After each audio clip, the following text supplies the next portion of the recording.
Welcome back to ESA Winter 21. Good morning, good afternoon, and good evening to everybody. My name is Nico Hart, and I'll be taking over as host for the next few runs. We are raising money for Alzheimer funding.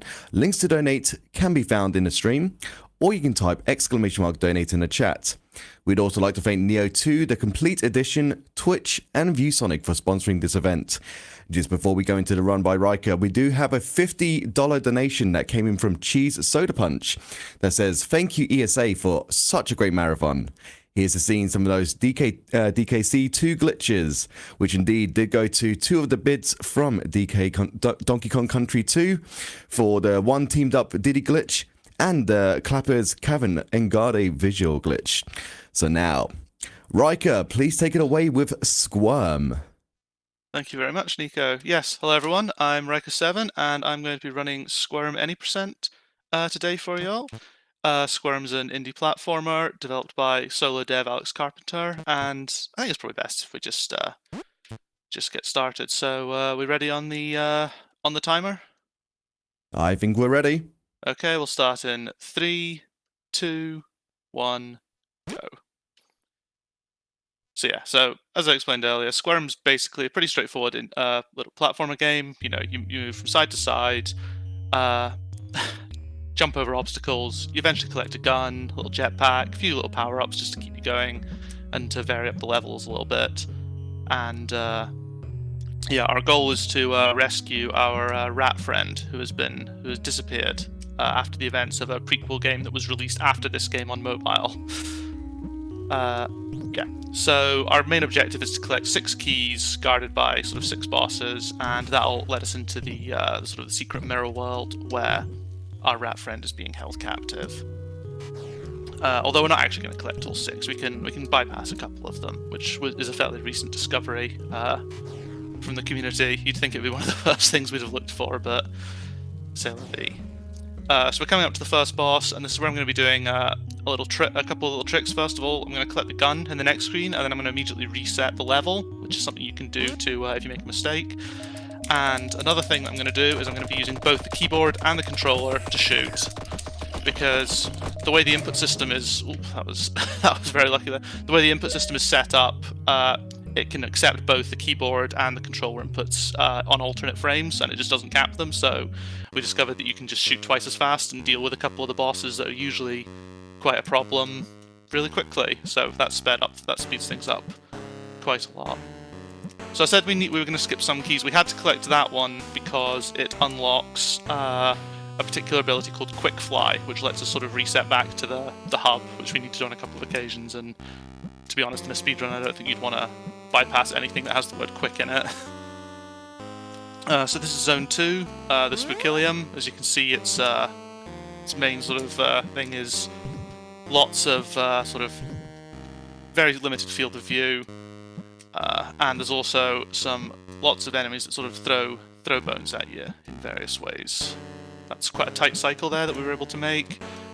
And coming up next is my least favourite type of enemy in the entire game. These guys can absolutely ruin your day. They're very, very RNG in terms of where they throw, and with the limited range, you're even more sort of stuck for where you can for seeing what they do. And these guys can be quite annoying as well, but playing ball today. So yeah, this is one of the sort of most horrible sort of areas. As you can see, normally I'd leap over that guy, but because of the nasty RNG, I've just had to wait. But yeah, it's fine. We're just sort of progressing through, and we're going to be coming up to the second boss, whose key we can skip. We have to kill him to unlock the door to the next area. But this used to be one of the sort of heavy reset points, because this guy could just be an absolute pain until the most recent patch, where his health was pretty much cut in half now, so we can kill him in a much faster time and not even have to deal with any of his nonsense. So there we go, boss down already, and we're just going to ignore the key because we don't need it. Quick fly back to the main menu, or to the hub area,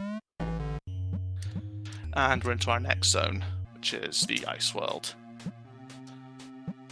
Slightly different colour tone, and this world is all about ice physics and horrible spikes that you can step on. And it's got I really like the soundtrack for this area. There's Do not we really have time anything... for a donation? Yeah, absolutely. Awesome. I think you will like this one. $50 from Bean. The comment, Bean.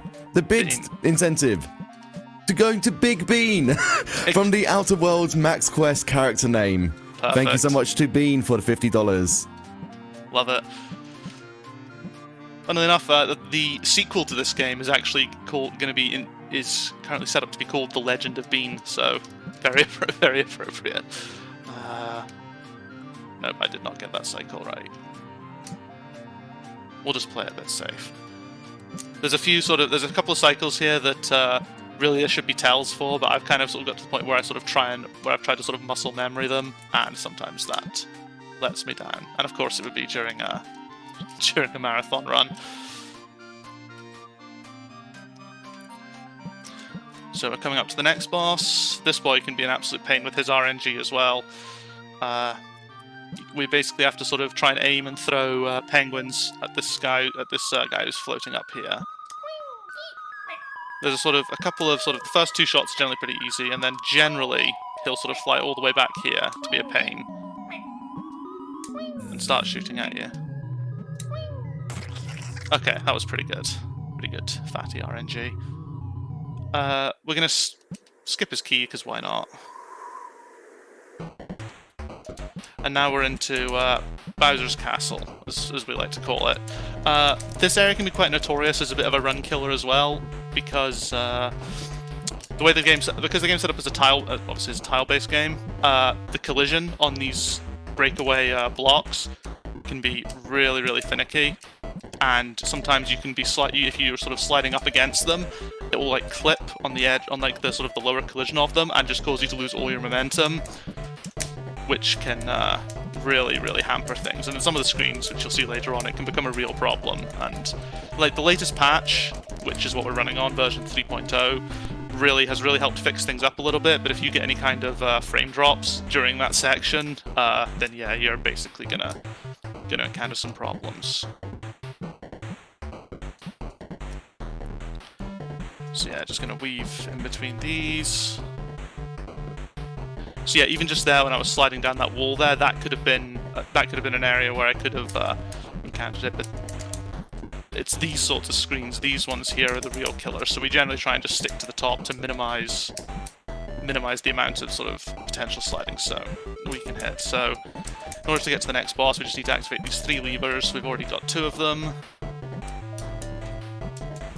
You can see there as well, I messed up, and instead of waiting to die, I just sort of hit the reset button. It did reset the blocks, but that's still generally faster than waiting to fall to your death. Death doesn't reset anything in the level, but obviously, if it's full based, then you're going to be waiting around, and that's just inefficient.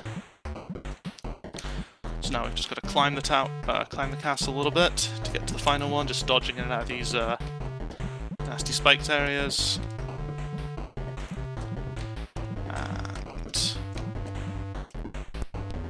There we go. So now we just fall all the way back down, and we're going to go up and battle against some copyright infringement as our next boss. Jump over him there. We just need to, again, rules of 3 with the levers, activate the 3 levers, and let's see, can I risk it? Look, you can sort of get what we call fast thwomp if you can get that one there. But it's quite risky because of just the momentum that he's doing versus your momentum. And now we've just got to sit through a bunch of button mashing to get through this cutscene. So if there's anything you want to read out or shout out, then now's a good time. I will remind people that we are indeed raising money for Alzheimer Funding. If you want to know a little bit more about Alzheimer Funding, their aim and purpose is to increase fundraising to the benefit and scientific research in order to find a cure for Alzheimer's disease. Thanks to the gift and wills from private individuals and companies, Alzheimer Funding was able to distribute almost 30 million SEK last year. Even still, the money is not enough to be able to support all important projects that lie ahead. The Alzheimer Fund could only grant about 19% of all the funds applied. So guys, if you are able to, and you are able to help out an amazing cause to help against Alzheimer's, please donate by doing !donate in the chat. Awesome. Great cause, guys. Get those donations in. So you may have noticed there at the very end, after I sort of shot our friend Lix, and the text started getting a bit all messed up. That's not intentional. That's a bug where the text just completely dies on you for some really unknown reason. But it took so long for us to actually realize that wasn't intentional, because we'd all just been spamming buttons at that point, so we'd never actually seen what was meant to be said in our casual playthroughs of it. We only discovered it when I think one of the other runners pointed out that it was a glitch they'd found. So this next bit here, we've got a little jetpack, and we just need to collect 75 coins and get to the top of the tower. Now, the route that we've sort of planned out would typically collect 77 coins. So generally, we kind of just, if we don't waste time at the bottom and just get all but 2 of the coins at the bottom of the area.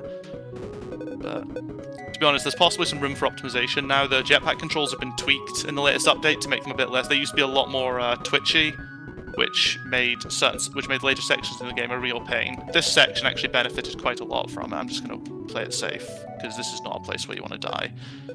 Like, generally, if you die here, that's it, runs over, because it just loses so much time. So yeah, we're just going to collect the last 3 coins, go all the way up. And we can just start the quick fly, and the key will just fall on us anyway. So now we can enter the my favorite section of the game, which is the space levels.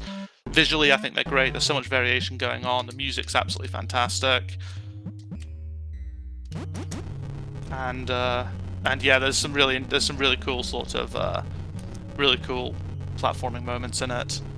It does sort of suffer. The one downside is that if you die in the section, it does take just a little bit longer, because each screen transition, instead of being instant, is accompanied by a little fade in, fade out, and it does sort of slow things down just that little bit. Plus, also in the older versions, we had a glitch we could exploit to sort of warp from one end of the screen to the other. It doesn't work here because of the forced sort of fade. So yeah, got all this sort of bright color happening. Got these sort of various meteors to avoid. Got these, I don't even know how we describe these. Sort of jump over, but again, there's not a huge amount of RNG here. I mean, these things that are shooting these orbs at us are kind of RNG, but they're not really a problem. Everything else is manageable and predictable, which is quite nice.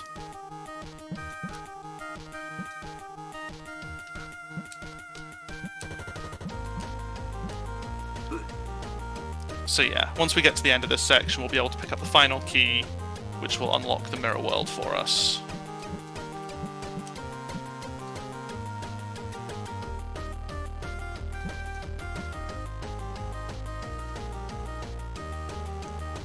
Just got to do a bit of careful weaving here. Again, during this point, it's kind of like, it's mostly just sort of traversal, so if there's any sort of anything that you want to shout out at any point, if we get any donations come in, just feel free to interrupt my rambling. For sure. I can talk about the forthcoming bids that we've got going on. There is a new bid incentive for Saw the Game for the ending choice, which is going to be either freedom or truth. So guys, if you want to influence the ending of Saw the Game, which I believe is run by Juho, get your bids in for that. We've got other bids for Crash Mind Over Mutant for the color and hair choice. I mean, shorts and hair color. Donkey Kong Country 2, which was what was donated for earlier. Also, if you donate a minimum of $25 or $35, you'll be in with a chance of winning one of 2 monitors from ViewSonic. So that guy there was just like a sort of a mini boss, and it's the last instance where we use the double input, which of both keyboard and controller. Actually, speaking of which, that's reminded me, I should probably mention if you are planning on running this game, which we would of course highly recommend, you need to play it on controller realistically. If you play on keyboard, it's generally fine, except for some reason the game doesn't maintain your momentum as you transition between screens. You'll see that when I keep moving through a screen, I just keep moving, but on keyboard that just doesn't happen for some unknown reason. So, oh, that was weird. It's not a good place to go down. Yeah, so this place is called the Gauntlet, or we call it the Gauntlet. It's a bit notorious for having some very awkward jumps, and the fact that it's really long, so if something goes a little bit wrong, I think my input might have been eaten there, which does occasionally happen, not as much as it used to, but it still has its moments. Unfortunate. It looks really good when it goes well, and then when it goes wrong, yeah, that. So, here we come to Cotton, the second last boss of the game. My favourite, personally. It's a 3-phase fight. Each phase it gets a little... I mean, the first two, I'd say it gets... personally, I feel it gets a bit less chaotic each time, but generally what we want to do is we have a sort of a particular trick for phase 3 that requires us to basically make it there with only no more than 2 hits realistically, although I've managed to take my 2 hits nice and early, so that's great. You can do it with 3, it just becomes, obviously every hit after 2 becomes a bit riskier. And it's just that balance of trying to sort of stay alive whilst also optimizing where you're sort of sat to get the hits. But okay, so we're good. So what we can do is we can actually just sit right in front of his face, and generally the RNG will be friendly, and all we need to do is just dodge back and forth, and he'll just miss you with the majority of his shots. He will hit you a couple of times. I think the most I've ever been hit by him in this position is 3, but as you can see, the closest one there just went just over my head. His shots are still random, but we found it's just a bit easier to sit here, and then just pick up the key, and we're good to go to the mirror world now. And even though we didn't collect 2 of the keys, they're still showing up there. So the mirror world is kind of like a bit of a test of everything that we've sort of learned so far, everything we've encountered. Your abilities are taken away, so your double jump, your pistol, we need to get them back. And the levels are kind of like very similar to the various zones we've been to, but just a little bit harder, and obviously all colour stripped away. But you'll hear sort of variations of the music that you've been hearing throughout so far. And it's just like a sort of a test of sort of the platforming. It's, with the exception of the special area unlock after 100%, it's like, you know, it's appropriately the most challenging part of the game. Do we have time for a donation? Yeah, absolutely. Awesome. We've got $20 from 4J Steve saying, good luck on the run, Riker. No gauntlet deaths, please. No gauntlet, and no. $20 goes to the bid of Golden Sun, the Lost Age Any Percent, for the character names Evie. Cheers, Steve. Very much appreciated. Yeah, sorry I couldn't deliver on the no gauntlet death, but we'll try and get a good section here. So you saw me do a sort of quite a nasty little jump there. That's a fairly recent strategy because the update made some very subtle changes to the character's movement as well. Like there was an exploit we were trying to work out where I think there was one frame of the character's animation where if you started on that frame you got a little bit extra forward momentum than any other frame, but it wasn't predictable because the character's animation is just always, it doesn't reset each time you start and stop, it just carries on from the last time you moved. And we could use it to get a couple of sort of nice sort of jumps which we probably weren't meant to get, or a nice sort of movement that we weren't meant to, but with the update that just all got removed, so we've had to, there's a few areas where we've had to sort of adjust, and that's one of them, and it was quite a significant one because you kind of need to like thread the needle jumping between two icicles there. So yeah, thankfully the ghost area for the mirror world is pretty short. Now we're going to try and get our double jump back, and I'll see if I can do the slightly risky strat of jumping down there. This area is one actually, this bit here is one that still catches me out a lot for collision, but it was played pretty nice there. Okay, so we've got our double jump. And okay, now we're into the tower equivalent. Lots of these sort of spinning orbs. And yeah, it's again more dodging of this sort of stuff.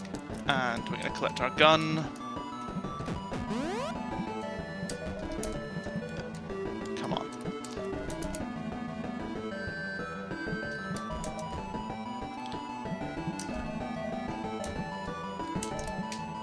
I am making a pixie out of this.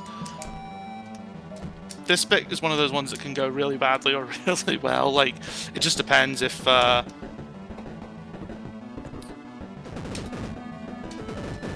yeah, there's a lot of sort of really sort of precise movement. If you catch on any bit of collision there, it can be really nasty. It's one of those things that you either have a really good day or a really bad day in there.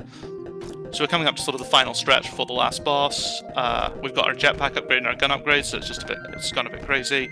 And this is one of the sections where the jetpack controls have really benefited things. Like, this section could be an absolute nightmare, and included what was at the time my least favorite level in the entire game, but it's just a non-issue now. It was sort of this one, the Flappy Bird level. Previously, these gaps were a lot shorter, so you had to shoot these things, and combined with the much more sort of twitchy jetpack controls, it was an absolute nightmare, but it's just a non-issue now in the latest one, so thank you, Alex, for that. You've fixed my least favorite level, and it just doesn't even register anymore.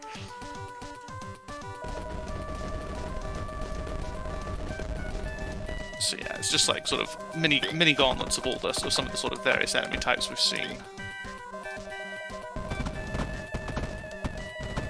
But we're coming up again to we're about to encounter the final boss, which can be quite a nasty run killer. So yeah, it's just more talking. So again, any shout-outs or donations, now's the time, because it is just lore moment, if that's something we care about. I can talk a little bit more about Alzheimer Fonden. Yeah, absolutely. So yeah, I can say about their goal for Alzheimer Fonden is to be an important research financer in their work. In the absence of effective medicines, it is important to research the best preventative measures for Alzheimer's disease. Alzheimer's is a progressive disease where dementia symptoms gradually worsen over several years. In its early stages, memory loss is mild, but with late-stage Alzheimer's, individuals lose the ability to carry on a conversation and respond to their environment. Now, I've had family members which have unfortunately been suspect to Alzheimer's, and it's so unfortunate when, you know, they can't even remember who you are. So with a situation like Alzheimer Fonden raising money in order to try to, you know, remove Alzheimer's, it's definitely an important cause to donate towards. So if anybody can, and if anybody's able to, definitely donate. Absolutely. So yeah, we're on the final boss now. He's got 3 basic attacks. One of them is this sort of we've seen all of them now, where he puts the tentacles up. The other is where he puts these sort of weird gear things out, and the other one is when he shoots the shadow balls. We want the tentacle attacks because we need to destroy them anyway, and they're really easy to avoid. The gears are manageable; they can just get in the way and slow you down a bit, but the shadow balls can get really, really risky because they will bounce off anything. They'll bounce off walls, the ceiling, each other. They no chill, and it just... I'm going to destroy those because I almost died there, and I really don't want that to happen again. Like, again, like, it depends on where you run, sort of. I'm going to play a little bit safe for Marathon. Like, you know, it's not obviously... There's nothing in this game that kills the run, but... kills the run completely, but, these shadow balls can be an absolute nightmare. As you can see now, I'm just getting a complete cycle of them. And we're about to hit time. Time happens when the screen fades, so... Time. And yeah, that's Squirm any percent. 1809, that's not too bad, actually. What was my RTA for that? Your RTA was 21:53. Okay, I'll take that for a marathon run. Yeah, so if we'd collected all the keys, then if we collected all the stars, there are a hidden star in each zone. If we collected all those, we'd move on to like the 100% section, which is a sort of a horrible gauntlet of some really, really sadistic levels. But as we're at any percent, that's us done now. It's just going to give us a little fade out. It'll tell us how we did. It will assign us a speed score of a B, which even because you cannot get a speed score of an A or an S unless you do 100%, unfortunately. And then, yeah, it'll just sort of fade out. So, yeah, that's Squirm any percent. Thank you very much to ESA for giving me the opportunity to run it. And thank you to everyone who tuned in, everyone who donated. It's been a lot of fun. And if anyone fancies a look at this game, we're obviously on speedrun.com. Just give us a shout if you want to get started. And I'm working at the moment on like a sort of an intro guide for it, and we've also got an auto splitter now. Even though we use IGT generally, but if you like your RTA stuff, then I'm working on that as well.